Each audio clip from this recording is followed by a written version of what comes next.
First is patient reporting. Subjective examination मतलब assessment मतलब जो पेशेंट आपको वर्बल जो कुछ भी अपना चीफ कंप्लेन से लेके जो कुछ भी आपको एक्सप्लेन करना है, that all are subjective assessment. Objective में क्या होता है? क्वांटिफिकेशन, जो उसने बताया क्रॉस चेक करना एंड क्वांटिफाई करना। अब क्रॉस चेक करना, क्वांटिफाई करना, उसके लिए कुछ चीज़ें होती हैं। जो सबसे पहला पॉइंट आता है ऑब्जर्वेशन।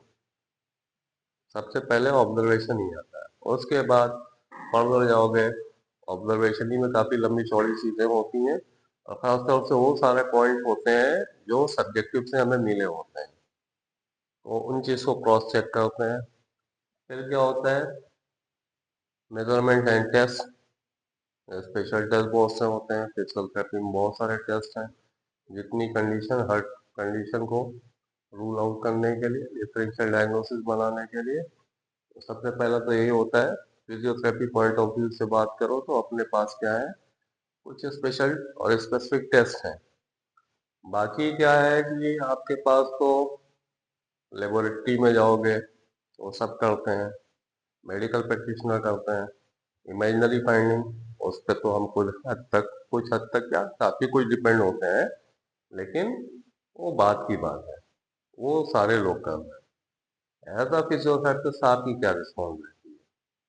कोई चीज़ आप कुछ टेस्ट परफॉर्म करके और प्रॉपरली, अगर सब्जेक्टिव आपने प्रॉपरली किया और ऑब्जेक्टिव में ऑब्जर्वेशन या जो मैनुअली जो कुछ भी इंफॉर्मेशन थी उसकी एक्यूरेसी चेक करने के लिए वो फर्दर टेस्ट होता है। लेबोरेटरी टेस्ट तो रूल आउट करने के लिए होता है, कोई डिजीज स्टेट है उसके कुछ और चीज़ें भी हो सकती है ना। तो लेबोरेटरी तो बिल्कुल अलग हो गया।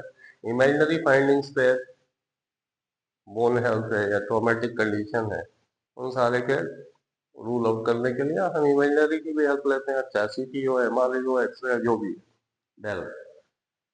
तो ये मेजरमेंट एंड टेस्ट हो गया, जो specially physiotherapy point of view से आप बात करो तो स्पेशल टेस्ट जो अपने यहाँ। Next, functional assessment. तो फंक्शनल असेसमेंट जाहिर सी बात है, पेशेंट आएगा तो बहुत सारी ऐसी इंफॉर्मेशन देगा जिससे आपको उसका ओवरऑल फंक्शनल लेवल मालूम हो जाए। हम ये कर लेते हैं, नहीं कर पाते हैं, आपके सामने आया वहीं से दिखना शुरू हो जाएगा। एक पेशेंट आपकी ओपीडी में एंट्री कर रहा है, एक अपने पैरों पे चल के आ रहा है, एक क्रच लेके आ रहा है, एक व्हील चेयर पे बैठ के आया, तो आपको एक आइडिया तो मिल रहा है, ऑब्जर्वेशन ही से मिल जा रहा है कि व्हील चेयर पे बैठ के आया तो क्या हो सकता है। हो सकता है उसका मतलब आप गेस तो कर ही सकते हो, बाकी की बात तो बाद में। आपने उसको देखा एंट्री करते हुए, अभी वो आपसे कोई बात भी नहीं हुई। आप लगा सकते हो कि हाँ, ऊपर से कुछ दिख रहा है कि प्लास्टर लगा हुआ है, कोई ऑर्थोपेडिक कंडीशन है, ट्रोमेटिक कंडीशन है, सब कुछ सही सही दिख रहा है, फिर भी व्हील चेयर पे बैठा है, तो कोई डिजीज स्टेट हो सकता है, स्पाइनल कॉर्ड इंजरी का पेशेंट हो सकता है, कुछ भी है। लेकिन एक आइडिया मिल रहा है कि इसके लोअर बॉडी में कुछ तो प्रॉब्लम है, ठीक है ना। तो वो फर्दर रूल आउट करने के लिए क्या है, उसका इंडिपेंडेंस लेवल क्या है, वो सारी चीजें यहाँ से रूल आउट होती हैं। या अपनी एरियल एक्सप्लेन करेगा आपको आके, हम ये कर पाते हैं, ये नहीं कर पाते हैं, उनको भी क्वांटिफाई करने के लिए देयर आर सेवरल स्केल। यहाँ ये चीज है, तो हर चीज के लिए कोई ना कोई स्केल है, कोई क्वेश्चनियर है, कोई टेस्ट है। इन असेसमेंट अपने में एक बहुत बड़ा पार्ट है ना। इन असेसमेंट, हर पेशेंट जब आपके पास आता है तो खुद ब खुद बताता है। असेसमेंट तो हम बाद में करते हैं, बिल्कुल स्पेसिफाई करने के लिए किस तरह है। होता है कि नहीं होता है? अमिताभ बच्चन का एडवर्टीजमेंट सुना है? पहले आता था टीवी में, पता नहीं आयोडेक्स या किसका रहता था, दर्द में कुछ बात है। हाँ, दर्द शाम है, पता नहीं क्या क्या, उसमें काफी लंबी चौड़ी कहानी होती थी, वो भूल गए, काफी पहले आता था। तो ऐसे ही दर्द में कुछ बात है, तो पेशेंट जब एक्सप्लेन करेगा तो आपको भी समझ में आएगा कि हाँ, दर्द में कुछ बात है। बस उसके लिए क्या है कि आपको उसकी हाई फाई नहीं, पेशेंट, भाई हम लोग हिंदुस्तानी लोग हैं, तो लोकल और रीजनल लैंग्वेज ज़्यादा मैटर करती है ना। आपका पेशेंट तो ऐसे आके कंप्लेन करेगा नहीं, डॉक्टर साहब आई हैव नहीं, है ना, ऐसे वाला तो करेगा नहीं।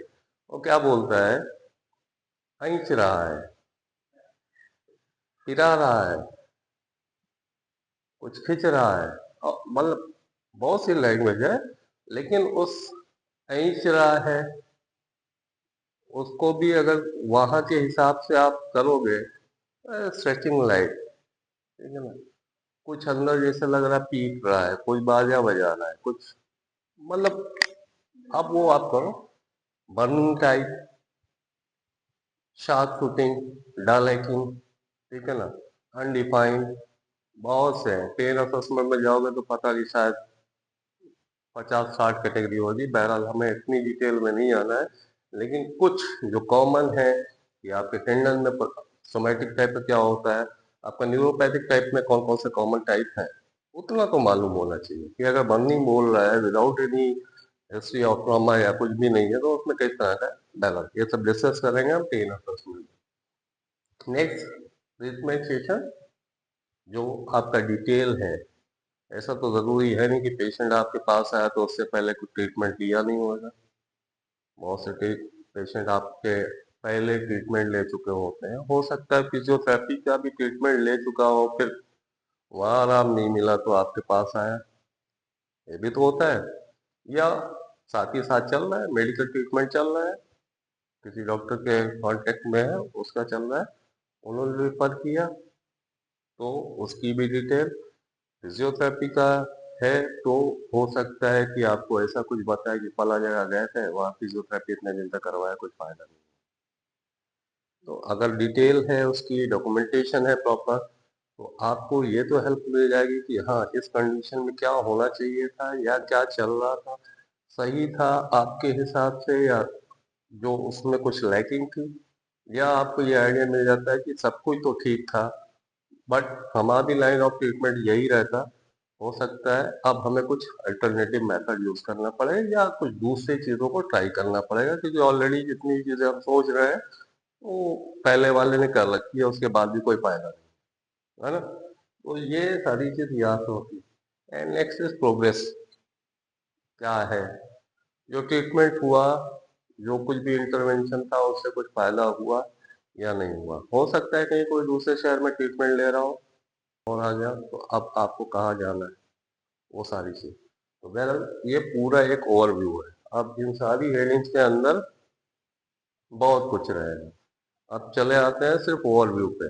अब इतनी चीजें हो गई मोटा मोटा आइडिया देने के लिए कि क्या क्या चीजें हैं, इसके सारी हेडिंग में हम डिटेल में बाद में डिस्कस करेंगे। सबसे पहला पॉइंट, ऑब्जर्वेशन, ऑब्जेक्टिव असेसमेंट में। तो ऑब्जर्वेशन का मतलब क्या हुआ, ऑब्जर्व करना। ऑब्जर्व कैसे करते हो, हाँ? देख के ऑब्जर्व करते हो तो सीधा सीधा इंस्पेक्शन, तीन चार कैटेगरी होती है, इंस्पेक्शन, पाल्पेशन, ऑस्कल्टेशन, है ना। तो इंस्पेक्शन में इंस्पेक्शन एंड पाल्पेशन, पाल्पेशन तो पूरा डिटेल है। इंस्पेक्शन में क्या मिलेगा, जो चीज इंस्पेक्शन में मिलती है वो हम पाल्पेशन से कंफर्म करते हैं यहीं पे।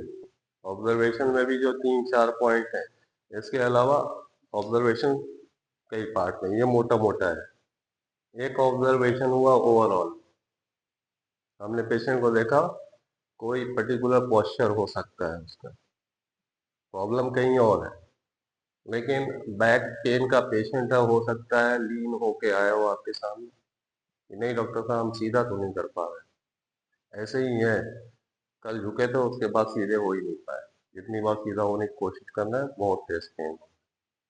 नेक की प्रॉब्लम बहुत कॉमन सी है, रात में ठीक ठाक सोए, अगले दिन सुबह में उठे और फिर आ रहा है तो घूम रहा है ना, नेक का मूवमेंट बिल्कुल ब्लॉक है। अब वो फैसेट की प्रॉब्लम है कि मसल स्पाज्म है या दोनों ही है, वो तो आगे का है, लेकिन क्या दिख रहा है आपका बिल्कुल फिक्स पोस्चर, वो घूम भी रहा है तो नेक के विदाउट एनी मूवमेंट, ना रोटेशन है ना फ्लेक्शन है, या है भी तो बहुत लिमिटेड है, वो कर भी नहीं पा रहा है और करना चाह भी नहीं है, मतलब फोबिया है कि हाँ करेंगे तो पेन ज्यादा होगा, ठीक है ना। तो एक तो ओवरऑल उसका क्या पोस्चर, ऐसे ही ट्रॉमेटिक कंडीशन में फ्रैक्चर वगैरह के केस में क्या होता है, सुना होगा, हाँ फ्रैक्चर का अपना कुछ कैरेक्टरिस्टिक होता है, या आपका सुप्राकॉन्डियल फ्रैक्चर है, या आपका शोल्डर के अराउंड है डिसलोकेशन कंडीशन, तो पता चल रहा यूँ आ रहा है। आपका हिप हिप डिसलोकेशन का पेशेंट आपके पास इमरजेंसी में आया, कहीं पे आपने देखा, तो उसका क्या है, इंटरनली रोटेटेड है, पोस्टीरियर डिसलोकेशन का हिप रिफ्लेक्शन है, इंटरनली रोटेटेड है, एक पैर दूसरे के ऊपर ओवरलैपिंग है, तो आपको दिख रहा है और समझ में आ रहा है कि हाँ वो बातचीत करके समझ में आ जाएगा, अटेंडेंट या कोई है वहां तक पहुंचे पहुंचे कि आरटीए का, तो ये एक ओवरऑल क्वेश्चन हुआ या ओवरऑल ऑब्जर्वेशन हुआ। दूसरा क्या होगा, लोकलाइज। अब लोकलाइज में क्या करते हैं कि पहले तो पूरा देख लिया, पूरा देखने के बाद में जब आपने पेशेंट से बात की, उसके बाद कोई एक स्पेसिफिक एरिया होता है, तो उसने कहा लगता साहब यहाँ पे दर्द हो रहा है, कैसे हो रहा, क्या हो रहा है, कल गिर पड़े थे, बाइक चला रहा है, जो भी है आगे पीछे, तो अब तो वो कपड़ा पहने हुए है, तो क्या होगा, सबसे पहले आपको एक्सपोज करवाना है। एक्सपोज करवाने के बाद आप क्या क्या देखोगे वहां पे, कोई वुंड तो नहीं है, स्कार, जितने भी कार्डिनल साइन ऑफ इंफ्लामेशन होते हैं, रेडनेस, स्वेलिंग, जितनी भी चीजें हैं, वो सारा रूल आउट करोगे। दोनों साइड है, पेरीफेरल का तो सबसे बड़ा यही एडवांटेज है कि आपके पास फ्रंटल साइड भी है, एक साइड को दूसरे से कंपेयर करो। सिर्फ इतना ही नहीं है, मसल एट्रोफी है, लिम्ब लेंथ है, मसल गर्थ है, ये सारी चीज आप ऑब्जर्वेशन से एक आइडिया मिलता है। सिंपल सा, कोई डिसयूज एट्रोफी हो सकती है, फ्रोजन शोल्डर का पेशेंट आया, 3 महीने से उसने शोल्डर का यूज ही नहीं किया है, आप एक्सपोज करके सीधा सीधा शोल्डर देखोगे तो क्या मिलेगा एलिवेशन में, सॉरी लोकलाइज ऑब्जर्वेशन में क्या मिलेगा, हो सकता है एक साइड की हैकिंग हो, एलिवेटेड होएगा, दूसरा साइड डाउन होएगा, because of the spark muscle guarding, आसपास की मसल्स की वजह से राउंडेड हो सकता है। जो आपका डेल्टॉइड का कंटूर होता है, स्पेशली रोटेटर का पियर हो या फ्रोजन शोल्डर का केस हो, वहाँ पे क्या मिलेगा, जो राउंडेड शेप वाला दिखाई पड़ता है आपका शोल्डर, वहाँ पे हीटिंग होती है, दबा होता है, बिल्कुल फ्लैट हो जाता है। अलग अलग इवन फाइबर को ऑब्जर्व करोगे कि एंटीरियर तो ठीक ठाक दिख रहा है, लेटरल वाला बिल्कुल दबा हुआ है, यहाँ पे आपकी आर्च ऑफ एक्रोमियम पूरी दिखाई पड़ रही होगी। आप लेटरल ऑब्जर्वेशन करो, लेटरल व्यू, तो ये भी दिखाई पड़ेगा। पीछे से करोगे तो हो सकता है आपका एक्सएसआर का ठीक ठाक हो, या हो सकता है कि पूरी की पूरी मसल गर्द गायब हो, न्यूरोलॉजिकल कंडीशन हो सकती है, मस्कुलर डिस्ट्रॉफी का पेशेंट हो सकता है, पूरी की पूरी बोन दिखाई पड़ रही है, तो देयर ये लोकलाइज प्रॉब्लम हुई। अब कंडीशन क्या है, बहुत डेप्थ में जाएंगे हम, सारे एग्जाम्पल तो नहीं कवर कर सकते, लोकलाइज में क्या क्या मिल सकता है सिर्फ वही बात कर, ठीक है। तो एक तो हो गया आपका इंस्पेक्शन ओवरऑल, दूसरा लोकलाइज हो गया, उसमें एक पूरा पूरा पोस्चर कर लिया, दूसरा जाके कंप्लेन कर रहा है, उसके सराउंडिंग में इसके अलावा इन्फ्लामेशन वगैरह सब कुछ रूल आउट कर लिया, उसमें यस नो ही तो करने ज्यादा है, थोड़ा कुछ ज्यादा ही हो रहा है, लेकिन है बहुत इजी चीज। इसके बाद जो सबसे मेन चीज है मूवमेंट ऑब्जर्वेशन, ये सबसे इम्पोर्टेंट है किसी भी कंडीशन के लिए। ऐसा नहीं है कि सिर्फ ऑर्थो स्पोर्ट्स या उसी में है, अब जितनी भी कंडीशन है सब में हो सकता है। तो मूवमेंट ऑब्जर्वेशन में क्या है, पेशेंट आया, सबसे पहले आप क्या करोगे, टच नहीं करना है, जैसे सब्जेक्टिव में आपको इंटरप्ट नहीं करना है। पेशेंट एक बार बोलना शुरू करे तो उसकी कहानी सुनो, जो मतलब क्या है आप डॉक्यूमेंट करो, अगर आपके पास डॉक्यूमेंटेशन के लिए पॉइंट है, आपके मतलब क्या है आप डॉक्यूमेंट करो। हो सकता है उस जो आपकी हेडिंग है आपके फॉर्मेट में उससे ज्यादा कुछ बता रहा हो, वो भी कर लो अगर लग रहा है कहीं पे यूज कर सकते हो। दूसरा, यहाँ पे क्या करना है कि पेशेंट को कभी भी पहले टच नहीं करना, हम लोग क्या करते हैं दबाना शुरू कर देते हैं, ठीक है ना, पता कहाँ दर्द है, वो ठीक है, लोकल ऑब्जर्वेशन किया उसमें वो कंफर्म करने के लिए आप टेंडरनेस या सारी चीजें करने के लिए कर सकते हो, बट मूवमेंट नहीं परफॉर्म करना है, आपको पकड़ के हाथ नहीं उठाना है। Just ask the patient to perform. Shoulder की कंप्लेन है, आपको मालूम है कितने मूवमेंट होते हैं, वो सारे मूवमेंट परफॉर्म करवाओ। आप बोलो उसको सामने हाथ उठाना, साइड में, पीछे, इधर करना, इधर करना, चेक हो गई ना सब। अब यहीं पे मिल जाएगा। हो सकता है आपने बोला अच्छा ऐसे हाथ करो, उसने किया, यूं किया तो वो नहीं था। अब इससे ज्यादा नहीं है, क्या होएगा, क्या हो सकता है? रोटेटर का हो सकता है, कई लोग फ्रोजन शोल्डर बता दूंगा। हमारे यहाँ फिजियोथेरेपी सबसे पहले फ्रोजन शोल्डर बताते हैं ना, ये सर। ना रोटेटर का अपना, ना फ्रोजन शोल्डर है, ना कोई और है। सबएक्रोमियल बर्साइटिस भी हो सकती है, बाइसेप्टिक टेंडिनाइटिस भी हो सकती है, कुछ और भी हो सकता है, बहुत सी कंडीशन है। रोटेटर का आपके चारों एंड है, उसमें कुछ प्रॉब्लम होगी, बोन है, बर्सा है, लिगामेंट है, ठीक है ना, बायोमैकेनिकल फॉल्ट की वजह से कुछ और दूसरी कंडीशन आ रही है, बहरहाल there could be several condition. उन सबको सिर्फ एक्टिव के ऊपर नहीं पहुंचना है, ये वाला पार्ट सबसे इम्पोर्टेंट है। इम्पोर्टेंट सारे हैं, लेकिन ये वाला सबसे इजी होता है, कोई टेक्निकलिटी नहीं है। अब यहाँ पे अगर रोक दिया तो फिर क्या करोगे? फिर आपके पास में है एक्टिव असिस्टेड, और असिस्टेड नहीं उठा पा रहे हैं तो आप पैसिव सपोर्ट करोगे और उसको बोलोगे उठाओ, सिर्फ असिस्ट करना है। और फिर क्या करोगे? ये हो गया, सपोज यहाँ तक आ गया या पूरी रेंज हो गया विदाउट एनी पेन, तो इसका मतलब एक तो आपको हिंट मिल रहा है कि जब पेशेंट खुद से परफॉर्म कर रहा था तो कोई स्ट्रक्चर का कॉन्ट्रेक्शन हो रहा था या उसके ऊपर लोड पड़ रहा था, इसकी वजह से पेन हो रहा था। हमने असिस्ट करना चालू किया, उस स्ट्रक्चर पे से लोड मिनिमाइज हुआ और पेन कम हो गया। अब पेशेंट कुछ नहीं कर ले रहा है, ऐसे आप पैसिव कर सकते हो, एक्टिव असिस्टेड या पैसिव। पकड़ के सीधा सीधा उठाए, ये भी कंफर्म हो गया कि एपरेंट आपका कहीं कोई रेस्ट्रिक्शन नहीं है। दो चीज मोटे मोटे तौर पे डिवाइड किया जाए तो दो तीन ही चीज होती है, बिल्कुल समराइज करके। आपके पास पेशेंट क्यों आता है? वही तीन चीज है, हमने बोला ना समराइज करो।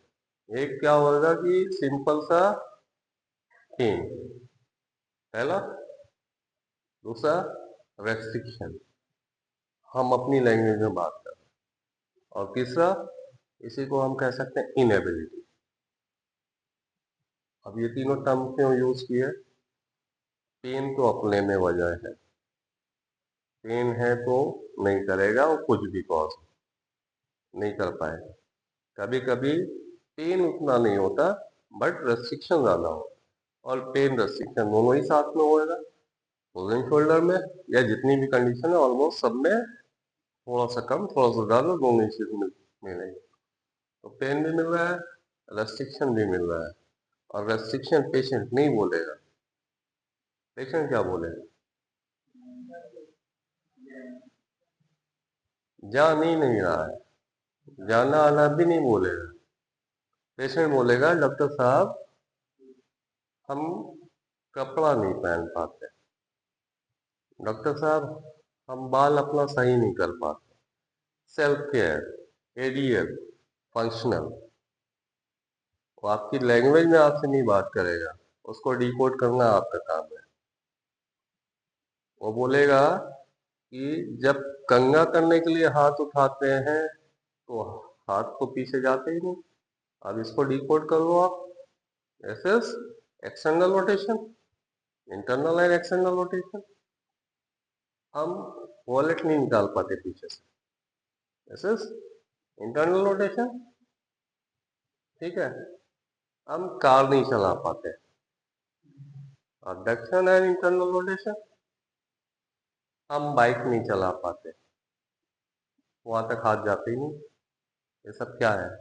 फंक्शनल कंप्लेन है, उसको आपको डिकोड करना है या अपनी लैंग्वेज में समझना है कि पेशेंट कंप्लेन तो कर रहा है अपनी एरियल या अपने ऑक्यूपेशनल प्रॉब्लम है उसकी। कभी कोई इसलिए नहीं आता आपके पास में कि रेस्ट्रिक्शन है, तब तक नहीं आता जब तक उसकी या तो एरियल ना अफेक्ट हो या उसकी रोजी रोटी ना अफेक्ट,